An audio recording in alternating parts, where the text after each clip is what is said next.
Welcome to the Story-Eyed Podcast. My name is Brendan. And I'm Jen. On this show, we talk about all things Williams syndrome.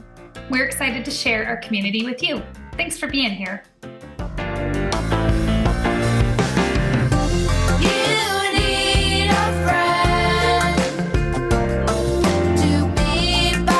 Maybe you should stay on the call, Joel. You can interview all of us. You know what? Are you guys going to do flannels for the Williams Syndrome Convention? Girl, it depends on this fashion show. I know. Because I was thinking, it would be really cool if, we gave you, a bunch of, old vintage, Williams Syndrome shirts. We have, some from camps and some from, old walks. If we gave those to you and you turned them into, custom flannels, I'd rock a custom Williams flannel for sure. See, my problem is I think I can do all the things. I'm like, oh, yeah, I can do that. And then, it comes time, and I'm like, what in the hell was I Y'all, this is great content. Everyone stop talking. Oh, God. This is great content. Are we going into it? We're going into it. This is how this happens. Brendan, start us off quickly. All right. Hi, Victoria. Alexandria. How are you guys? We are here. Yeah. And we're happy to be here. Yep. And welcome back to the podcast. They're part of the Two Timers Club now. I have an old dog who's coming over to me needing something. You have a dog. Where's Herb? I guess I could. He'll come if I bring the big croissant out. That's interesting. Awesome. That's a real big croissant. It's herb-sized. It's a herb-sized croissant that my niece gave him. It's funny. And he flippin' loves it. And it's colored the same color as his fur. So there are... Hi, yeah, there you are. I just walked into. Yeah, so there are times where I will walk out and the croissant will be sitting on the couch or something, and I'll think it's Herb. It's Herb. Do you want to meet his dog? You want to meet my dog? Hi, buddy. Come here. Come here, my big guy. Oh, he's a corgi. Mm-hmm. Yeah. This is Herbert. Hi, Herbert. Yes, he's so cute. He is Good like boy. a croissant. He is like a croissant. That's real cute. Yep, we've been playing the game Croissant or Corgi. Sometimes I take photos of the croissant. Sometimes I take photos of Herb, and then we try to figure out which one is which. Yeah, it was who. All right, let's start again. Okay. Yeah. I may keep all of this in, though. Who knows? Okay. Please do. This is great stuff.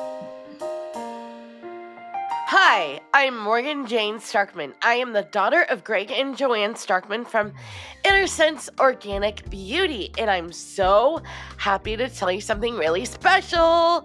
The Hair Renew Scalp Hair Bath and the Hair Renew Soothing Conditioner from Inner Sense Organic Beauty. These clean, safe products help take care of your scalp and hair. They make your scalp feel calm and renewed. I love how they make me feel cared for, and I think you'll love these products too. Let's take care of our scalp and hair together. Try them today and save 15% on your first purchase with my code Morgan15 at InnerSenseBeauty.com. Alrighty. Well, hi, Victoria. Hi, Alexandria. How are you guys? We're good. We're happy to be here. Good. It's great to have you back. So for those who might not have watched or listened to the first episode where you guys were on, why don't you take a second or two to introduce each other and yourselves? Tell us a little bit about yourselves. I'm Victoria. I'm the big sister. This is my brat little sister. Oh, the I'm just kidding. This is my precious, fabulous, precious, fabulous little titter. Okay, you can introduce yourself then. I'm Alexandra. Here, I like the idea of introducing each other. So, Alexandra, tell us about your sister. She's a turd. I am the turd, the official turd. I'm big sister turd. This is little sister turd. No, we're the Birch family. We do social media full time, and we're on Facebook, YouTube, Instagram, TikTok. Although we don't know how to TikTok, we try our best. Yeah, we try our best. We have fun. We have fun doing it, and that's how we met Jen, and how we met you guys. Is the world of social media. Yeah.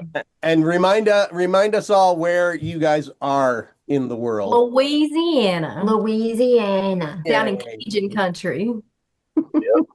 I can't remember. Have you guys always lived there? Mm-hmm. Uh-huh. Okay. We travel a lot, but Louisiana is home.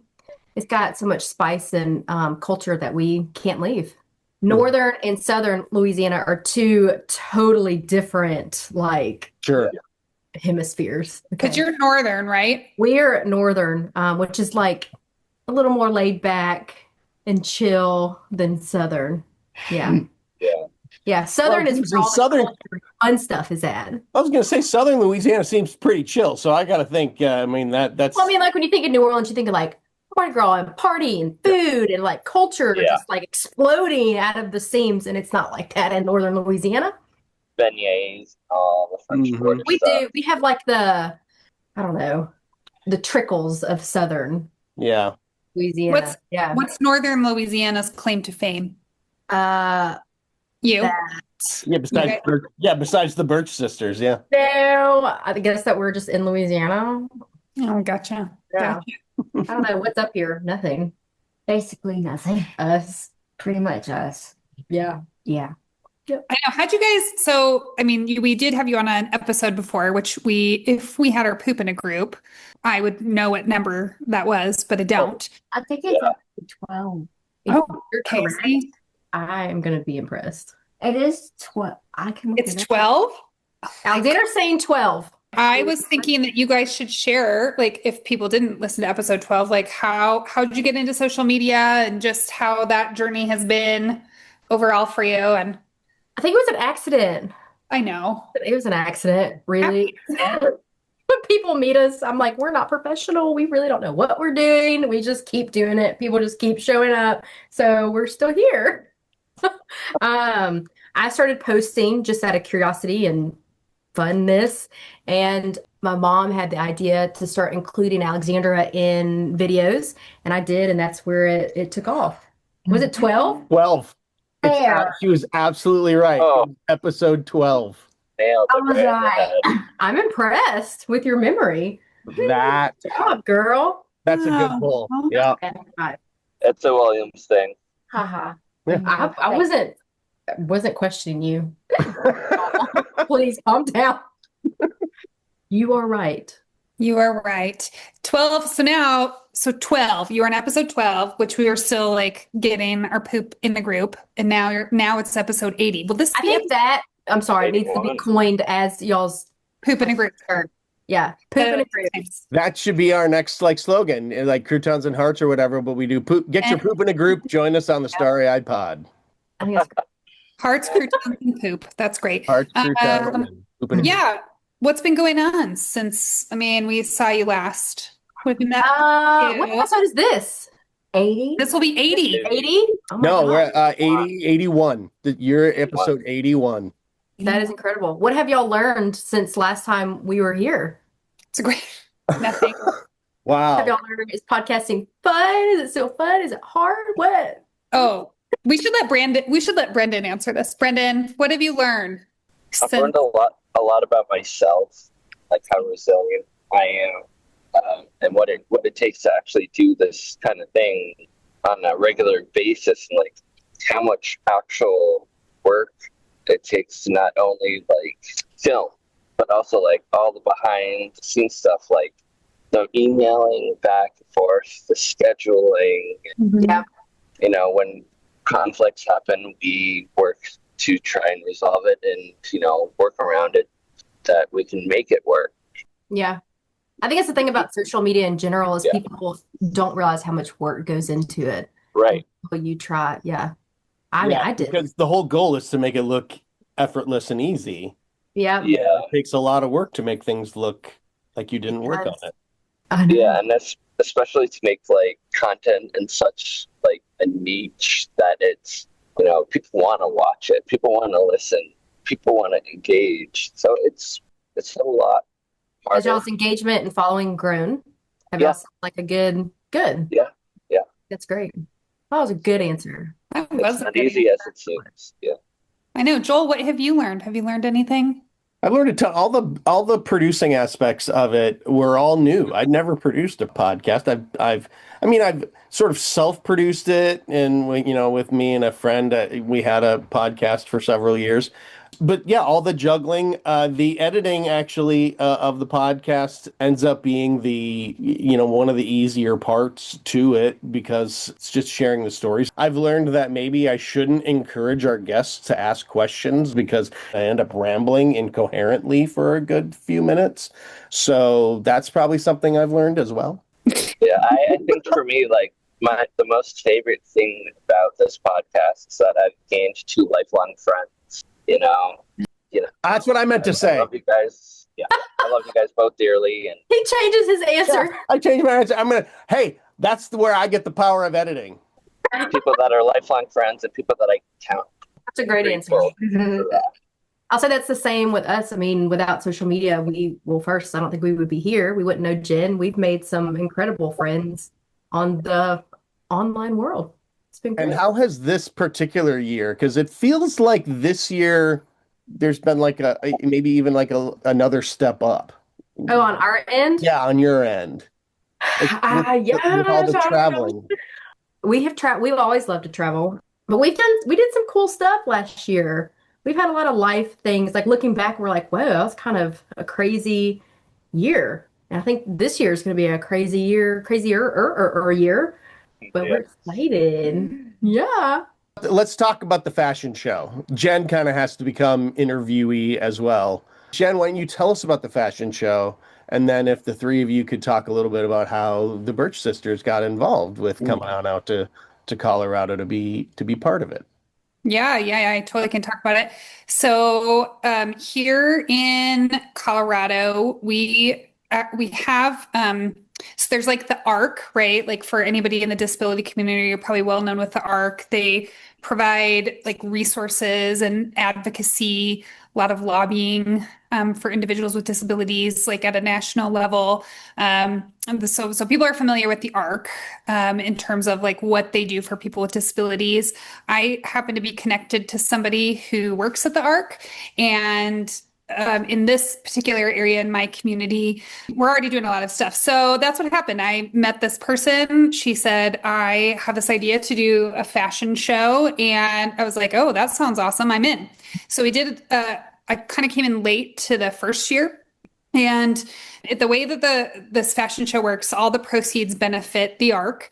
But what's interesting is here in Colorado, we actually have something called the ARC thrift stores, and it's a thrifting store. I think there's like 36 of them here in Colorado, and individuals with disabilities work at the ARC, and then the money that's generated through the ARC actually goes back to like our local ARC chapters, which then go to support individuals with disabilities. So there's this connection here in terms of like a fashion show and like a clothing source, because we have this connection through the ARC thrift stores. So the first year I came in, they had a designer, and the idea was like, well, what if we find clothes from the ARC and we repurpose them and we have a fashion show for people with disabilities. And the show was great. It was like really fun. It was a big success.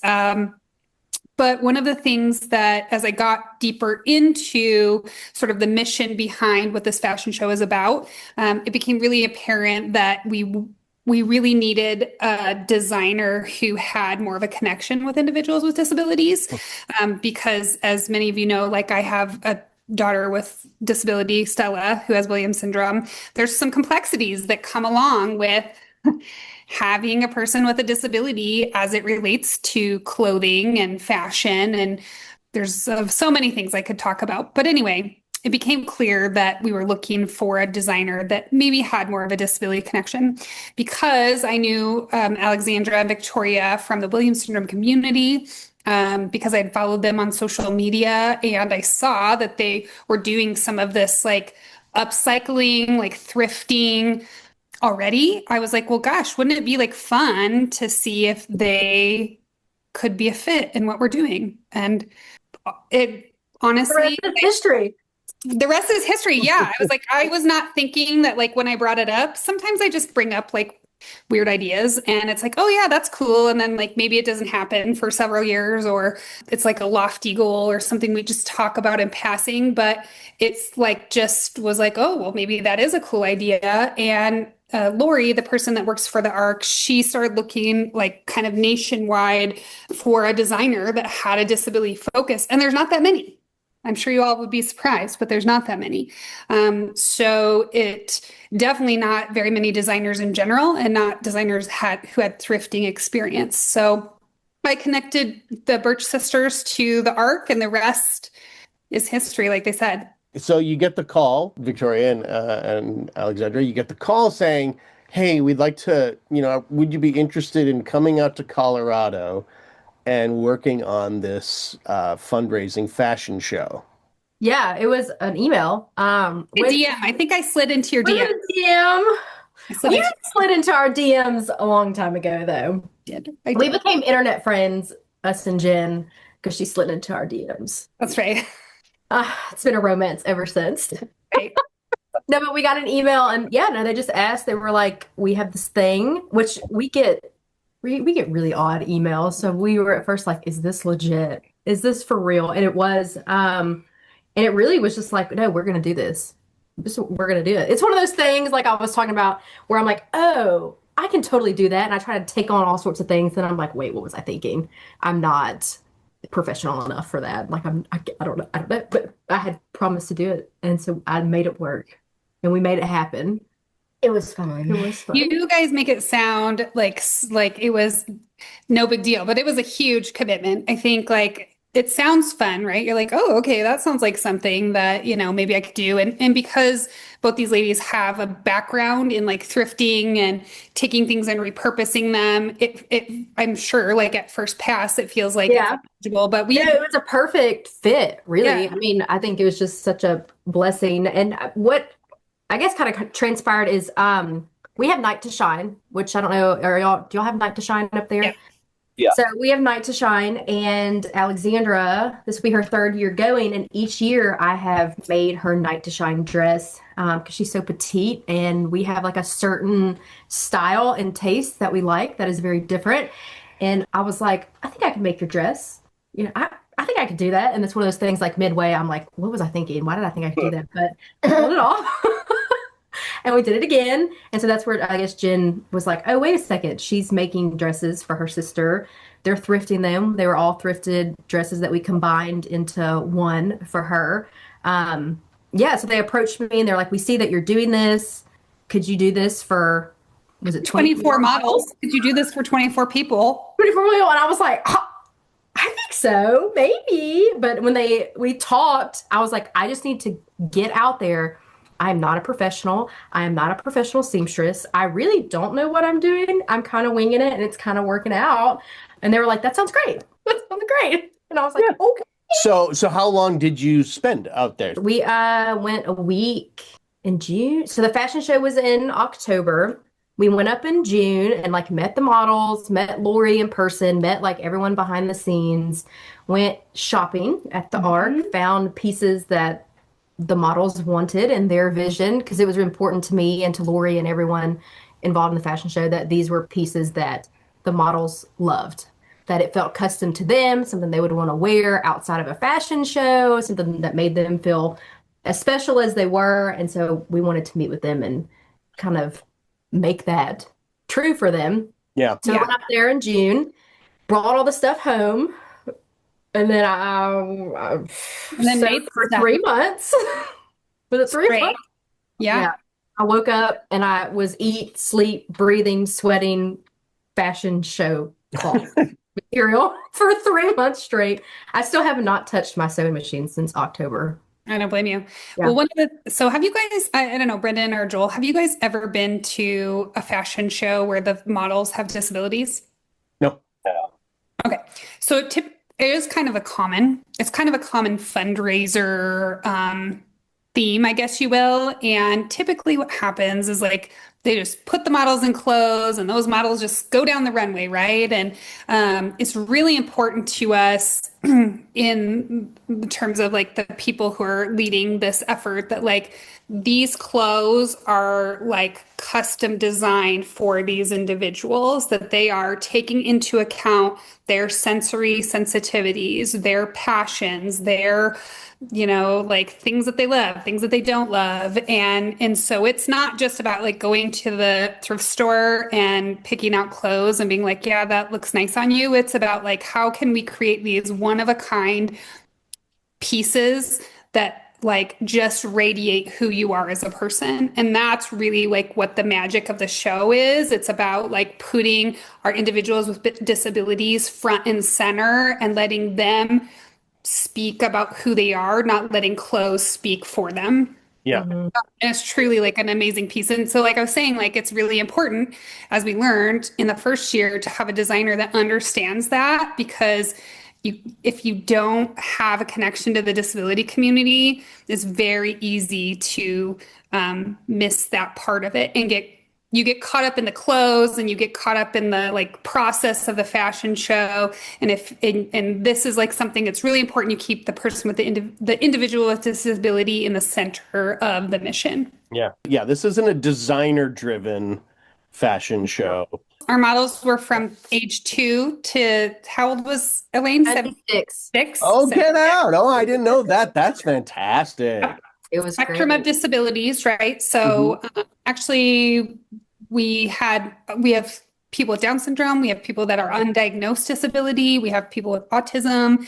And so really interesting to like see again there's commonalities between, some of the disabilities in terms of likes and dislikes, but there's a lot of differences, right? Like just as an example, like one of our kiddos who has autism, it's like, I like elevators and garage doors, and like designing an outfit for a person who likes elevators and garage doors, and they feel like that is an essential part of who they are, and being able to communicate that in a design that goes down the runway with thrifted pieces, not pieces that you're buying.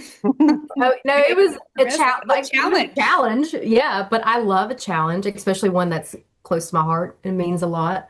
And the pieces really all just fit perfectly. They needed someone who already thrifted, which we did, someone who knew how to sew, and someone who could work with people with disabilities.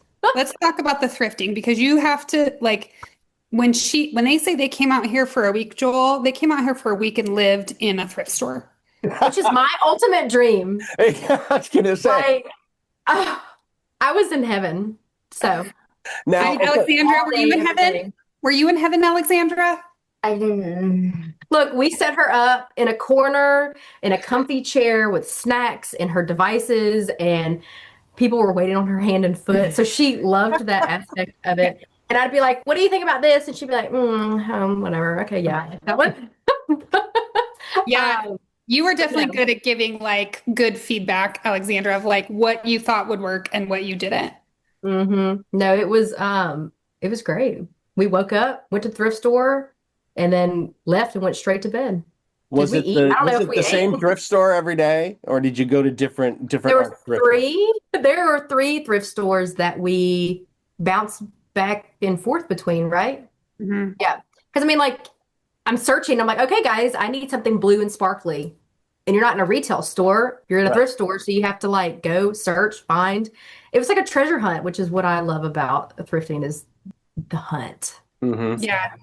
Yeah. So like Victoria would have a team of people who would be in the store, and she'd say, this is what I want. And they would scour the store, and it didn't matter. Like it wasn't like I need a blue sparkly t-shirt, right? It was like whatever we can find that's blue and sparkly, like let's just grab it. It could be a pillow, it could be a tablecloth, it could be we made outfits out of pillows, tablecloths, bed sheets. It could be a garage door, blue sparkly garage door. Yeah, whatever we could find. No, it was great. And we made a Stranger Things outfit, Ninja Turtles, sparkly pink cowgirl, belts. You made so like the The other cool thing I think that you guys did, which again, like from our standpoint, working on this fundraiser and like from where we were from a design standpoint, year one versus year two, like just night and day difference. But I think the other thing that you guys did a really good job of is so like I'll use the Ninja Turtle example. We had an individual who has Noonan syndrome in our fashion show, and she really loves Ninja Turtles, and she's 17. And so creating an outfit that is age appropriate for a 17-year-old that gives them like that confidence of being, an adult, but liking something that is more kiddie, right? Like, yeah, we could have just thrown a Ninja Turtle shirt on her, but, is that conveying like who she is as a person and where she's going as a person? So I really think you guys also did a great job of, keeping those things in mind, like keeping their like a person's like love and interests and passions in mind while you were creating something that was like appropriate for them. Yeah. No, of course. I love the way that she feels. And whenever I make her things on her night, and this was like the night for 24 other models, and it was important to me to make them all feel as special as she does. So That's awesome. How would you describe your style aesthetic that the two of you tend to live in? it's whatever we like. It's probably more Western, boho, hippie, smashed into one. Okay. Mhm. And so then how did that Colorful, happy, yeah. How did that translate into having to work in multiple different styles for this fashion show when you're having to sort of curate outfits that, that look good to your eye, but also work for the model? That's a great question, Joel. I think we could definitely look at all the outfits that we made and be like, oh yeah, that does kind of look like our vibe. I mean, they all were kind of Western hippie-ish. Even like I was most nervous about like the male outfits and making because I'm colorful, sparkly, like flamboyant. And I'm like, how do you tone this down for a male? Right. He wants to look like cool and grungy. And I'm like, but I think you could tell that we made those, that there was our vibe, but also their vibe. It was a perfect mix. I don't know if that answers your question. It goes back to what Jen said. It's why it was important to make sure to have someone who knows how to dialogue with the disability community. Alexandra, so did you walk in this show? Yes, I did. You were a special guest model. She was a model. So when you are talking to Victoria, the designer, because obviously that's different than Victoria, the sister. I don't know if she talks to me exactly the same. Okay, but how do you communicate what it is that you're hoping to wear on a fashion show, on a fashion excursion? Well, just like as an example, like they're designing her Night to Shine dress right now, right? So like like walk us through that process of how you're finding stuff. That blue sparkly dress looks so cute on you. I hope you're going to use some of that. We are. I think it's a lot of, I'll be like, what do you think of this? And she's like, ew, that's ugly. And that's really just That's what I would say that. she'll tell me, I'll be like, okay, this year, what do you want to wear? And you told me, you said blue. Yeah, blue. Okay. And I was like, okay, blue. And we went to the thrift store and we found blue. So then you got to find the right blue. Yes, and make sure the texture is okay, which goes back, I mean, what we did to all models. So like Texture is a big thing for Alexandra, right? And also like tightness on the neck. Right. I don't like tightness. Yeah, so we'll try things on and she'll be like, I don't like this. I don't like this. She'll touch on the fabric and be like, oh, this is good. It's not scratchy. So that's what we have. And as I work on it, I have to show her and be like, eh. And she'll be like, I don't like that. That's ugly. So there's no difference between how she talks to me as a sister or a quote designer. It's universal. I also think it comes like that's true. I wasn't at all the fittings that you did with all the models, but I mean, I think like our people are like, when I say our people, like people with disabilities, like they're not afraid to tell you what they feel, right? So like if you're typically in a fashion show, like the designer is just putting whatever clothes on you and they're expecting you to walk down that aisle and be okay with it. But like that is not how it works. No, no. And I mean, I have thick skin. I don't get my feelings hurt. So I told him, I said, if you don't like it, tell me. Yeah. You know? And do you tell me when you don't like something? Yes. You shoot it straight?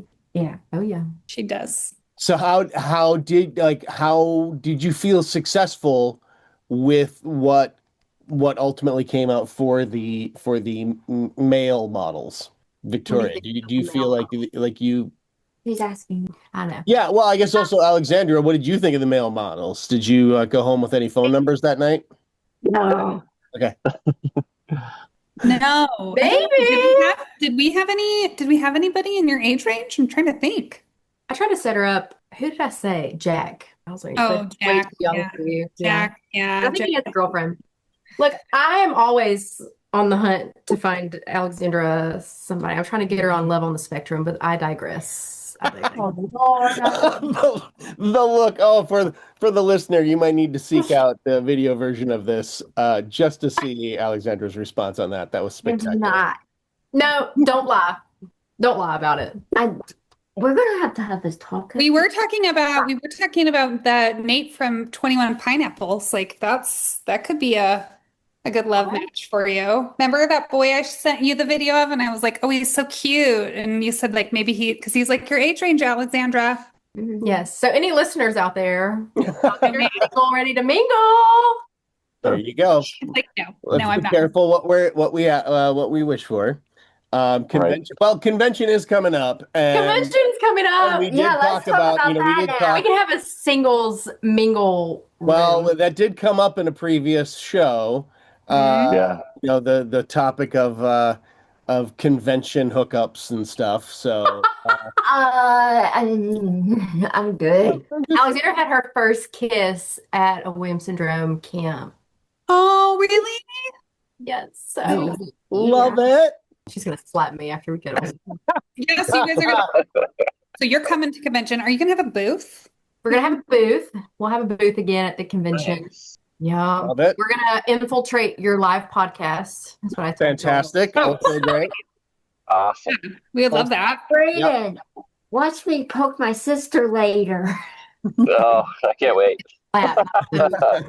You're gonna get it. Oh, So we're excited to meet y'all. Well, we met Jen, so we're excited to meet y'all and everybody else. yes. Yeah. We love our Williams Syndrome community. When we get messages or DMs and they're like, oh, I have Williams Syndrome, or I just got diagnosed with Williams Syndrome, we always try and send them something.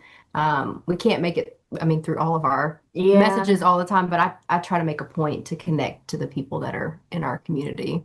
Love it. You talked about how when you were designing these outfits, that it's also an element of like, well, they're not like couture. They're not like, weird fashion. You want them to be able to wear it again. Yeah. So how does that? They're a little weird, They're definitely couture. They are one of a kind pieces. They're one of a kind pieces, but you said like the idea is that they can maybe wear them again sometime. They feel makes them feel confident, makes them feel good. Some of them had some like tricked out denim jackets, so like you could wear a denim jacket. Some of them were like gowns, so they could wear it. I'd wear it to the grocery store. I think it was actually really cool. Like a lot of the models who were school age ended up wearing their like outfits to school, like that, like after the show, because they were so proud of them. And I think like that's just amazing. That's what you want, right? Like to have people feel good about what they're wearing. That was the whole, driving force behind it. When Lori called, she said it in like the nicest way about like, this isn't about you, it's about the models. And I was like, I understand the assignment. Don't worry. I 100% assign. I know. I was like, I also want to make them just feel as amazing as they are.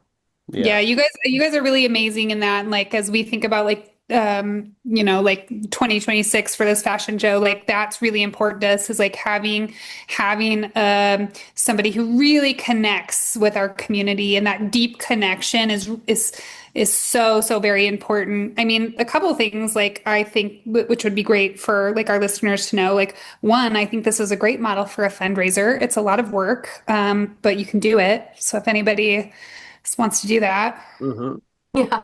these ladies might be able to help you. I don't know. Right. And two, like, I think if you can do a fundraiser where you really like show that like connection and really put like individuals with disabilities like in the spotlight versus just like, it's like that whole like, don't do, what do they say? Nothing for Yes. us without us. Without us. Yes, exactly. Like, I think that is definitely true in this scenario. Like, if you do something and you really put your individuals with disabilities in the forefront, like it is not, it's so amazing on a variety of levels. And I could talk about all the things that come after the show that we get to do for our individuals with disabilities and the things that they're exposed to. I mean, Stella was a model the first year, and the things that she's had access to as a result of being in that, it's truly amazing, what, just one small thing can do to like pivot somebody's trajectory. Yeah. I will say, like, Greeley was pretty incredible in the fact that, like, there's so many opportunities there for people with disabilities that we do not have here. And I think a lot of it is like, y'all have camps. There's all sorts of things you can do up until 18. And once you're 18 plus, it's like, okay, where do y'all go now? Yeah. So y'all are doing a great job up there, making sure y'all, I mean, there are jobs, there are housing and like other things that y'all can go and do. It came up earlier, but there maybe needs to be some custom swag that maybe is thrifted and designed, at least for Brendan. I think we got to get something sparkly and shiny for Brendan. Pink. I'll rock it. I don't care. Doesn't matter. But yeah, I think this maybe a Birch Sisters Starry-Eyed collab can be in the works for the convention. I will do anything for you guys. Yeah, it'll be super fun. So as we wrap up here, I mean, obviously it's been fantastic having you both back for a second time, and it's gonna be. I know you'll be on many more times because this is just how much fun we have. Is there anything else that we want to make sure that we tell the community, maybe about, about fashion, about fundraisers, about getting involved? Anything, Alexandra, you would want to make sure to let the community knows about you and your sister? Besides that, your sister's a turd. Number one turd. Yeah, number one turd. What are you guys doing that you want people to like follow you or like comment about? Like, you're doing the Reston thing, right? Oh yeah, that's a separate local thing. Just come follow us. With Williams syndrome will watch that. They'll watch it. I watched the farmer, the chicken one. You move the hens. I watched that. Thanks, girl. It was real interesting. Just come hang out with us. Hang out with us on TikTok. We're starting to go live every day. Wow, cool. But it is a job. We're having fun. Come hang out with us. Come say hey. We would love to respond to all the messages, all the comments. It's just us. Like, we don't have a team. We don't have I think people see people on social media and it's like, oh my gosh, they must have a team and they must be like professional. And we're not any of those things. I'm sure some people out there creators are, but it's not us. So it's just me and it's just her. So we get to as many messages as we can, but we love to hear from everybody. You guys do put off a celebrity vibe. Do you know that? You do put off a little, like, not in a bad way. Like but when you meet you in person, you're like, oh, okay, I'm a little nervous. Stop. No, that makes her cry. I was like surprised. I was surprised at like how I felt. Like, really? Yeah. And it's not anything you're doing. It's just like, I can see it. I can see it for you guys. And like, I feel like you're celebrities. Oh, thanks. That's kind of a cringy word to me. And like the word influencer is so cringy. I'm like, But, It's your beautiful skin and hair. I don't know. But if it's, if being an influencer in this case means that you are influencing people to give a crap about others in this world and people with disabilities, and so be it. then I'm gonna slap that label on the two of you, and you're gonna have to like Yes. it. I'll rock it if that's what y'all need from me. You guys, no, you, the two of you do such a tremendous job. You have a lovely, unique perspective on the world, and keep doing it. Keep going. Keep going. We're all going to keep going together, Joel. Yeah. We are. Absolutely. Yep. Absolutely. We're all going to end up somewhere great. Maybe. Lord. Yeah. Oh, that's funny. Who knows? Yeah, no, it'll be exciting to see you guys at convention. I know. Yeah. I love putting faces to like the people Sure. that we talk to. Yeah. That's not virtual, no offense. But like I like to hug and touch. Oh, I am ready. Bring it on. We're coming to give you a big old hug. I already gave I'm him so ready. Well, I didn't. It's my turn. Brandon is really fun to hang out with. He's really fun. Yeah. I'm a good time. Yeah, I'm ready for the hot ones. It's going to be me and you. Yeah, Yeah.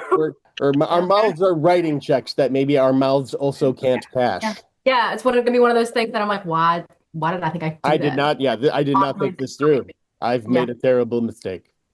Speaking of hot ones, I went out with my mom a couple weeks ago. And she is a hot one, before the holidays, and I had hot wings, and they literally took my breath away. Oh. They were so hot because it was they're glazed in hot honey.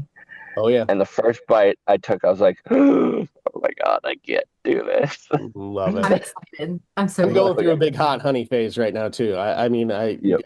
It's pretty mild hot honey, but for my Scandinavian palate, it's quite tasty. Mm-hmm. Go check out the Birch Sisters. Find them on all the social check out the medias. Birch Hang out Sisters. and have your lives changed. It's really Stay weird. Yeah, Stay weird. Stay weird always. Stay weird. Stay weird always. Weird. I think weird is this. Weird just because we just had a guest with who does ASL, and I think weird is something like that with like a W and you're like weird. Weird. Something. Yeah, We're gonna weird. look. But it's like in We front don't of your know. face. We don't know that for sure. We could be signing something. I could be insulting a whole population of people right now, but I don't think I am. Anyway, all right. Bye, Alexandra. All right. There's Bye, one. Alexandra. Peace out. Thank you, guys. Thank you. We'll see you later. We'll see. You've been listening to the Starry-Eyed Podcast, presented by the Williams Syndrome Association and sponsored by Inner Sense Organic Beauty. The show is hosted by Jennifer Keaton and Brendan Lemieux and produced by me, Joel Lispman. All music by Tommy Barbarella and Mariella Elm. Got a question for the show? Email us at podcast@williams-syndrome.org. Video version of the podcast available on the Williams Syndrome Association channel on YouTube and on the Starry-Eyed Podcast page on Facebook. Audio version available wherever you get your podcast delights. So like and subscribe and help spread some Williams Syndrome awareness.